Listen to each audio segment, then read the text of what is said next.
Ya, data inflasi Amerika ternyata memang turun dan lebih tepatnya sesuai ekspektasi kita kemarin yaitu 2,5%. Tapi permasalahannya kenapa dolar malah kecenderungannya menguat alias rebound.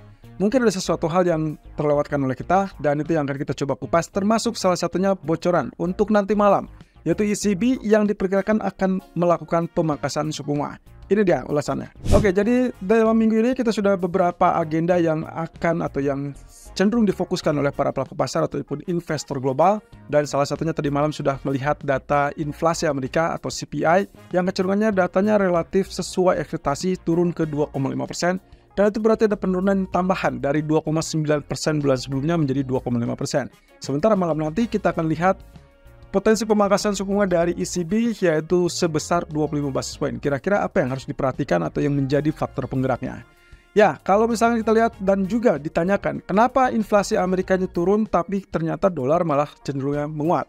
Oke, satu poin yang harus Anda garis bawahi di situ adalah walaupun terjadi penurunan pada emas ataupun indeks saham, tapi ternyata tidak langsung turun terlampau tajam atau bahkan tidak menetap di fase penurunannya. Malah kecenderungannya dia kembali rebound dan itulah yang terjadi saat rilis data mereka sudah mendapatkan sesuatu hal dan ternyata ada yang miss di situ yaitu terkait dengan data core CPI basis bulanannya yang melonjak naik ke 0,3% dari sebelumnya 0,2%. Kalau Anda simak dengan video ulasan kemarin, saya sempat menggarisbawahi kalaupun ternyata perbedaan tersebut hanya relatif tipis, hanya di bawah 0,2 atau bahkan 2 poin persentase, maka kemungkinannya kita tidak anggap itu ada perubahan yang signifikan terhadap sentimen market. Dan itu dia yang menyebabkan kenapa emas tiba-tiba dari penurunan 2.500 tiba-tiba rebound kembali ke level 2520 dan bertahan ditutup di 2511. Kemudian indeks saham pun Amerika, Dow Jones, Nasdaq, S&P 500 juga sempat mengalami penurunan tapi ditutup dengan penguatan alias rebound. Dan itu berarti menandakan ada hal yang lebih antusias lagi bagi mereka yaitu tidak adanya tanda-tanda terhadap resesi dan itu ditandai dengan inflasinya turun bertahap lalu kemudian core-nya masih ada kenaikan berarti masih menandakan secara ekonomi tidak terlalu rapuh. Nah otomatis ekspektasi suku bunga inilah yang menyebabkan kenapa emas sempat mengalami tergelincir turun dengan sangat cepat ke 2.500 dari level tertinggi 2528 yaitu karena potensi dari ekspektasi pemangkasan suku bunga 50 basis point kecenderungannya berkurang dan CME Fed Watch menunjukkan angka tersebut justru menunjukkan adanya dominasi untuk ekspektasi 25 basis point yaitu 87% dari sebelum data itu ada di kisaran 66%. Oke, satu hal ini juga yang harus digarisbawahi. Apapun yang terjadi dengan data inflasi tadi malam, sebetulnya juga sudah kita bahas dari sejak minggu lalu bahwa itu tidak akan mengubah skema apapun dari Fed yang sudah confirm, resmi akan mengusung penurunan suku bunga minggu depan.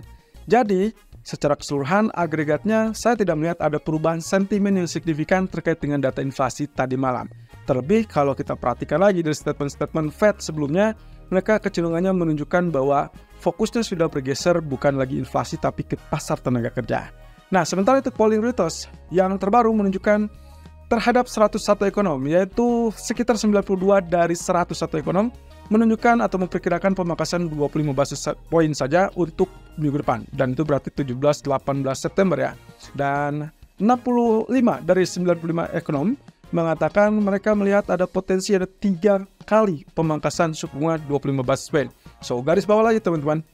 Berkali-kali saya sempat menyebutkan terkait dengan dot plot dan itu yang akan kita tunggu sebetulnya di minggu depan bukan lagi terkait dengan 25 versus 50 basis point dan itu yang mungkin terlihat sampai saat ini di siang hari kita melihat emas kembali rebound ke level 20 atau 25-20 lebih tepatnya sementara untuk indeks saham pun relatif pulih ataupun relatif mengalami kenaikan. Jadi mereka sudah ancer-ancernya bukan lagi 25 ataupun 50 basis point, mereka sudah tidak bisa dibilang tidak terlalu mementingkan itu.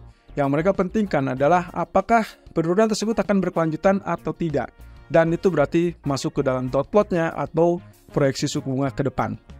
Oke, yang dikatakan dari polling terbaru pun mengatakan bahwa 54 dari 71 ekonom yang kecenderungannya melihat tidak mungkin untuk melihat 50 basis point pemangkasan dari Fed. Tapi sementara itu, dari 71 tersebut ternyata ada 13 ekonom yang perkirakan masih mungkin atau masih terbuka. Nah, satu sisi, beberapa pengamatan dari beberapa bank terkemuka seperti Citigroup ataupun JP Morgan, kecenderungannya memiliki hal yang sama. Hanya saja, di sini ada update terbaru dari pandangan Citigroup yang mengatakan bahwa mereka melihat tadinya mereka memperkirakan pemangkasan 50 basis point untuk bulan September. Tapi after CPI tadi malam, mereka berganti pandangannya dan turunkan ekspektasi mereka menjadi 25 basis point saja. Hanya saja, di sini yang cukup menarik. Citigroup tetap mempertahankan proyeksi 125 basis point pemangkasan suku bunga di tahun 2024. Dan itu berarti merujuk kepada 25 basis point di bulan September. That means November dan Desember kemungkinan masing-masing 50 basis point. Ya, beberapa alasan saya rasa yang sangat wajar adalah harga minyak yang kecenderungannya lebih rendah. Dan diperkirakan itu baru akan mempengaruhi data CPI minggu depan ataupun di bulan depan. Nah, jadi kalau misalkan tadi malam kita sudah lihat 2,5%, that means kalau misalkan harga minyak WTI cenderung tetap bertahan di bawah $70 per barel sampai katakanlah akhir bulan ini, dan itu berarti data inflasi bulan September yang akan dirilis di bulan Oktober akan cenderung lebih rendah dari 2,5%. Itu saya rasa yang akan menjadi komitmen ataupun pandangan dari Citigroup dan juga beberapa bank terkemuka. Nah, di sisi lain, JP Morgan masih melihat ada potensi untuk 50 basis point. Jadi mereka tidak menutup pintu untuk peluang 50 basis point tersebut. Alasannya sederhana, seperti yang selalu kita dengungkan, yaitu kaitannya bahwa Fed dari sejak Jackson Hole Symposium, Powell sudah menegaskan kembali, dan ya sangat jelas di situ fokus mereka bukan lagi kepada inflasinya karena risiko inflasi cenderung sudah relatif lebih rendah, dan itu ditunjukkan dengan data inflasi yang cenderung mendingin dengan 2,5%. Nah, berarti fokusnya kemana? Fokusnya adalah ke pasar tenaga kerja. Jadi kalaupun non-farm payroll kemarin dianggapnya ada rebound dari 114 menjadi 142 ribu, itu tidak masalah. Yang menjadi catatan mereka adalah lonjakan tingkat pengangguran masih tetap di atas 4%. Kemudian ya data non-farm payroll walaupun terjadi lonjakan 142, itu masih tetap menandakan ada tanda-tanda pelemahan tenaga kerja. Walaupun ya seperti Waller katakan itu tidak memburuk, melainkan hanya melemah saja. Nah, satu sisi kalau misalkan seperti ini, kita akan lihat data nanti malam dari initial jobless claim ataupun continuing jobless claim. Ya, 2 minggu terakhir kita selalu melihat initial jobless claim yang sustain ataupun yang tidak terlalu berombak ataupun tidak terlalu terlihat melonjak. Nah, tapi masalahnya adalah ada hal yang cukup unik di sini, bahwasannya market juga bereaksi terhadap continuing jobless claim. Jadi tolong perhatikan nanti malam kalau ada data yang relatif lebih rendah, maka mungkin itu juga akan meredam ekspektasi pemangkasan suku bunga, tapi tidak menggagalkan, hanya saja meredam dalam artian mungkin tidak berhasil untuk mengharapkan 50 basis point. Dan mungkin saja CME Fed Watch News nantinya akan menunjukkan angka 98% antisipasi. Nah, kalau seperti itu, berarti ya lagi-lagi kita akan skip untuk minggu ini, tidak ada data ekonomi lagi setelah nanti malam. Lalu kemudian mungkin saja mereka sudah mulai mengantisipasi penurunan suku bunga minggu depan, sehingga diharapkan emas akan rebound di malam hari. Jadi apa yang terjadi di sore ini? Kalau misalkan kita lihat emasnya sedang mulai rebound, saya rasa ini masih bersifat sementara sampai nanti data malam hari menunjukkan apa yang harus dilakukan oleh pasar. Oke, lalu kemudian PPI. PPI sendiri menurut saya tidak akan terlalu berpengaruh banyak, tapi ya dalam 1 atau 2 bulan terakhir kita sering melihat ada kejutan dalam data PPI tersebut yang kecenderungannya meredam ekspektasi dikarenakan ada kemungkinan ini korelasinya adalah ke data inflasi PCE yang biasa dirilis di akhir bulan.